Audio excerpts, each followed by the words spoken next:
अब हम कक्षा 6 से स्टार्ट करते हैं, जिसमें पहला अध्याय है अपनी संख्याओं की जानकारी। हम एनसीईआरटी किताब को पढ़ेंगे और इसको समझेंगे अच्छी तरह से। तो अपनी संख्याओं की जानकारी में क्या क्या दिया है ये हम आगे देखते हैं। तो इसमें बोला जा रहा है कि वस्तुओं को गिनना हमारे लिए कितना सरल हो चुका है, मतलब आसानी हो चुका है। जैसे कि कोई भी स्कूल में पता करना है कि कितना स्टूडेंट लोग रहता है, उसको गिन सकते हैं आराम से संख्याओं की मदद से। यहाँ पे दिया हुआ है जैसे स्कूलों में विद्यार्थियों की संख्या, इन संख्याओं को संख्यकों द्वारा निरूपित कर सकते हैं। हम उपयुक्त संख्या नामों का प्रयोग करके बड़ी संख्याओं को संबंधित सूचनाएं भी दे सकते हैं। पहले क्या होता था कि पहले जो था सबसे छोटा छोटा संख्याओं का मतलब छोटा छोटा गिनती होता था, बहुत कम कम संख्याओं का गिनती होता था। लेकिन बाद में धीरे धीरे बहुत सारा मैथमेटिशियन लोग मेहनत करते करते अब बड़ी संख्याओं की भी गिनती करने लगे हैं, बड़ी समूह को, बड़ी संख्या।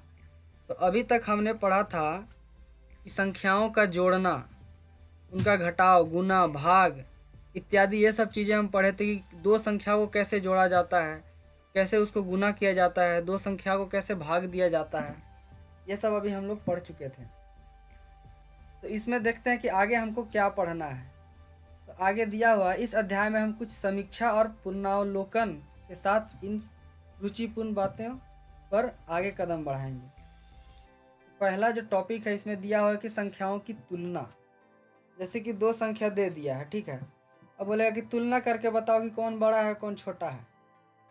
तो यहाँ पे दिया हुआ है, जैसे एग्जाम्पल में दिया हुआ है 92,392, 4,456, फिर दिया हुआ है 89,742। इनमें से सबसे बड़ा कौन है? तो सबसे बड़ा पहचानने के लिए सबसे पहले देखना होगा कि कौन सा संख्या कितने अंकों का है। जो संख्या सबसे ज़्यादा अंकों का है वो सबसे बड़ा होगा। तो इसमें से देखते हैं, तो ये जो संख्या है 89,742, ये कितने अंक है? इसमें 5 अंक हैं। इससे पहले वाली संख्या में है 4 अंक, इससे पहले वाली संख्या में 3 और इससे पहले वाला में 2 अंक है। तो सबसे बड़ा कौन सा हो गया? ये वाला हो गया सबसे बड़ा, लास्ट वाला 89,742 है सबसे बड़ा संख्या। अब इसमें देखते हैं कि सेकेंड वाला जो दूसरा एग्जाम्पल दिया हुआ है, इसमें क्या है कि सब में बराबर बराबर अंक दिए हुए हैं। इसमें दिया हुआ है 4, इसमें भी 4, इसमें भी 4, इसमें भी 4। तब इसकी तुलना कैसे किया जाए? तब इसकी तुलना करने के लिए हम देखते हैं कि दाहिने बाएं साइड से देखते हैं। तो सबसे पहले देखते हैं जिसमें कि सब में कंपेयर करेंगे, तुलना करेंगे कि कौन में सबसे बड़ा संख्या दिया हुआ है। तो 1902, 1920, 9201, 90,121 और 9210। तो इसमें से देख रहे हैं कि सबसे छोटा अंक दिया हुआ ये 1902 में और 1920 में। तो ये में दोनों में सेम दिया हुआ है। और उससे बड़ा वाला जो है वो दिया हुआ है 9201, 90,121 और 92,110, ठीक है। तब हम देखते हैं कि ये तो बड़ा नहीं हो सकता, ये दोनों में से बड़ा नहीं हो सकता। अभी इन तीनों में से हमको तुलना करना है कैसे। तो जो पहली संख्या देख लें कि पहली संख्या सब में बड़ा है, सब में बराबर है, तब उसके बाद वाला संख्या देखेंगे, दूसरी संख्या देखेंगे। तो दूसरी, इसमें 9 के बाद 2 है, इसमें 0 है, इसमें 2 है, इसमें 2 है, ठीक है। तब देखते हैं कि ये अब ये और ये वाला संख्या है, नहीं, ये वाला 9201 और 9210 जो संख्या है वो दोनों संख्या हो गया अब इससे बड़ा हो गया ये वाला से। अब ये दोनों संख्याओं के बीच हम तुलना करते हैं। तो 2 के बाद फिर अगली संख्या को देखते हैं। तो इसमें 0 है, इसमें 1 है, मतलब 1 0 से बड़ा है, तो ये वाला संख्या है कि बड़ा हो गया। अब इन संख्याओं को रख दिया जाएगा, ठीक है। आदमी रहेगा, जब मान लो लोगों इतना इतना रुपया दे दिया जाएगा, पूछा जाएगा केकरा पास सबसे ज़्यादा पैसा है। उधर उछल उछल के बोलेगा अरे हमरे भी रहा बढ़िया, सबसे ज़्यादा पैसा है, हमरे भी रहा है। अब देखते हैं आगे, यहाँ पे प्रयास कीजिए दिया हुआ है, ये सब संख्याएं दिया हुआ है, आपको इसमें से सबसे बड़ा और सबसे छोटा बताना है। तो इसको आप सॉल्व करके बताइएगा हमको बाद में। आगे है लिखा है कि आप कितनी संख्याएं बना सकते हैं। मान लीजिए हमारे पास अंक दिया हुआ है 7, 8, 3 और 5 दिए हुए हैं। इनमें से हमें इन अंकों से 4 अंकों वाली भिन्न भिन्न ऐसी संख्याएं बनाने को कहा जाता है कि एक संख्या को कोई भी अंक दोबारा ना आए, एक संख्या पर कोई भी अंक दोबारा ना आए। तो जैसे कि यहाँ पे देख रहे हैं कि अगर हम बनाते हैं 7 7 3 5, तो ये गलत हो जाएगा। इसमें एक ही अंक 2 बार आ रहा है, 7 और 7 एक 2 बार आ जा रहा है। तो हम देखते हैं कि क्या कर सकते हैं। सबसे बड़ी संख्या जब बनाना है तो सबसे पहले बड़का वाला को आगे रख देंगे, 8 को, उसके बाद 7 को रखेंगे, उसके बाद 5 को रखेंगे, उसके बाद 3 को रखेंगे। तो एक संख्या बन गया, जो संख्या बना वो सबसे बड़ा संख्या हो गया।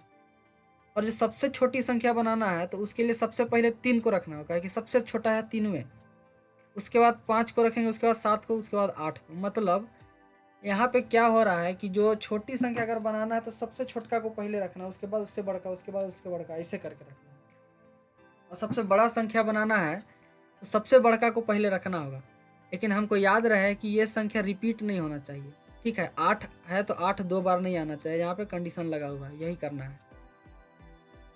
तो यहाँ पे प्रश्न दिया हुआ है कि अभ्यास कीजिए, प्रयास कीजिए। इनको कितना बनाना है, 4 अंकों की सबसे बड़ी और सबसे छोटी संख्याएं बनाना है। देख लेते हैं कि इसमें दिया हुआ है कि 2 8 7 4 पहला क्वेश्चन है। तो इसमें से अगर सबसे बड़ी संख्या बनाना है तो हमको क्या करना होगा कि 8 को पहले रखना होगा, उसके बाद 7 को, उसके बाद 4 को, उसके बाद 2 को। तो सबसे बड़ी संख्या बन गया। और सबसे छोटी संख्या बनाने के लिए 2 को पहले रखेंगे, सबसे छोटा है, फिर 4 7 फिर 8, तो सबसे छोटी संख्या बन गया। बाकी इसको आप लोग सॉल्व करके बताइएगा। अब यहाँ पर देखिए कि 4 आदमी है। ठीक है, एक का हाइट है, मतलब एक का लंबाई है 160 सेंटीमीटर, जिसका नाम है रामहरी। और डोली का लंबाई है 154 सेंटीमीटर, फिर मोहन का लंबाई 158 और शशि का लंबाई 159। तो पहले क्वेश्चन में पूछा उचित क्रम में खड़े होना। ठीक है, हमको सीखना है, हम क्या सीख रहे हैं उचित क्रम में। जैसे कि आप लोग क्लास में पहले रहते थे तो आप लोग को प्रार्थना के समय लाइन लगना पड़ता था, तो बोला जाता था कि लाइन में लग जाओ। तो उसमें अभी देखेंगे कैसे लाइन में लगा जाता है, कैसे हमको जो लाइन, जिस हिसाब से हम लोग स्कूल में लाइन में लगते थे उसको क्या बोलते हैं। तो सबसे पहले यहाँ पे देखते हैं जितना हम पढ़े हैं उसके हिसाब से कि पहला क्वेश्चन है, इनमें से कौन सबसे लंबा है। तो इनमें सबसे लंबा, सबसे ज़्यादा हाइट किसका है, 160 सेंटीमीटर है रामहरी। ये रामहरी सबसे लंबा है। फिर है इनमें से सबसे छोटा कौन है, तो इनमें सबसे छोटा ये डोली है, सबसे छोटी है। इसका हाइट है, इसका लंबाई है 154 सेंटीमीटर। क्या आप इन्हें इनकी लंबाइयों के बढ़ते क्रम में रख सकते हैं। हाँ, तो स्कूल में लाइन लगने के लिए जब बोला जाता था प्रार्थना के समय, तो सब लोग जो देखता था सबसे छोटका जो है उसको बोलता था तू जो आगे लग, आगे उसको लगा देता था। उसके बाद सब लोग देखता था कि कौन सबसे उसके बाद बड़ा है, उसके बाद बड़ा, उसके बाद उस हिसाब से सब लोग लाइन लगता था। सबको बोलता कि सबसे छोटका जो है वो आगे लग जाता है, उसके बाद बोलता है उससे जो बड़ा है उससे नपा के लग जाओ उसके पीछे। तो यहाँ पे देखते हैं कि लंबाई के आधार पे हमको अगर इनको बढ़ते क्रम में रखना है, सबसे पहले हम डोली को रखेंगे, सबसे छोटी है, उसके बाद रखेंगे मोहन को, उसके बाद शशि को, उसके बाद रामहरि को। फिर आगे देखिए, क्या आप इन्हें इनकी लंबाइयों को घटते क्रम में खड़ा कर सकते हैं। तो इनको घटते क्रम में खड़ा करने के लिए सबसे बड़का को आगे रख देते हैं, रामहरिया को, उसके बाद शशि को, उसके बाद मोहन, उसके बाद डोली को।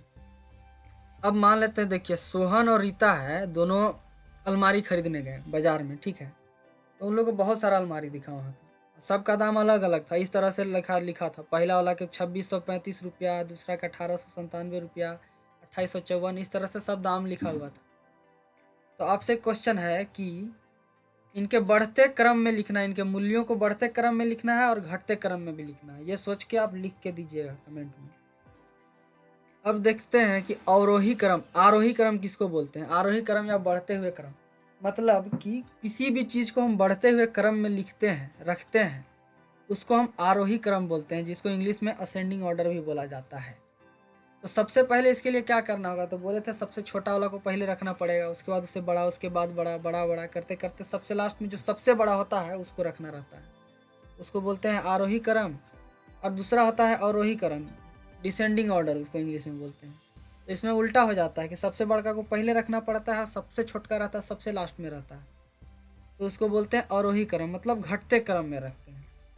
तो जब स्कूल में लाइन में लगते थे तो सबसे पहले रहता था छोटका, तो हम लोग कौन सा क्रम में खड़ा होते थे, आरोही क्रम में खड़ा होते थे। अब मान लीजिए कोई उदाहरण देते हैं, जैसे कि आपको नोट दे दिया जाएगा। 500, एक 500 का, एक 100 का, 1000, 2000 का, इस तरह से नोट दे दिया जाएगा। अब बोलेगा कि आरोही क्रम में इसको सजाओ। तो सबसे पहले हम क्या करेंगे कि 100 वाला नोटवा था उसको पहले रख देंगे, फिर उसके बाद 500 वाला, उसके बाद फिर 2000 वाला, फिर उसको बोलेगा कि अवरोही क्रम में सजाओ। सबसे पहले 2000 को रखेंगे, फिर 500 को, फिर 100 को। तो यहाँ पे कुछ क्वेश्चन दिया हुआ है कि निम्नलिखित संख्याओं को आरोही क्रम में व्यवस्थित करें। तो यहाँ पे 847, 9754, तो हम अभी पहले पढ़ चुके थे कि तुलना कैसे किया जाता है। तो इन सभी संख्याओं की तुलना कर लेते हैं, उसके बाद देखते हैं कि सबसे बड़ा कौन है और सबसे छोटा कौन है। सबसे छोटा जो है उसको पहले रख देंगे, क्या कि आरोही क्रम में लिखना है, मतलब बढ़ते क्रम में लिखना है। तो सबसे छोटका को पहले रखेंगे, उसके बाद उसको, उससे बड़का को, उसके बाद उससे बड़का को, इसे करके लिखना है। तो इसको भी आप सॉल्व करके देखिएगा आगे।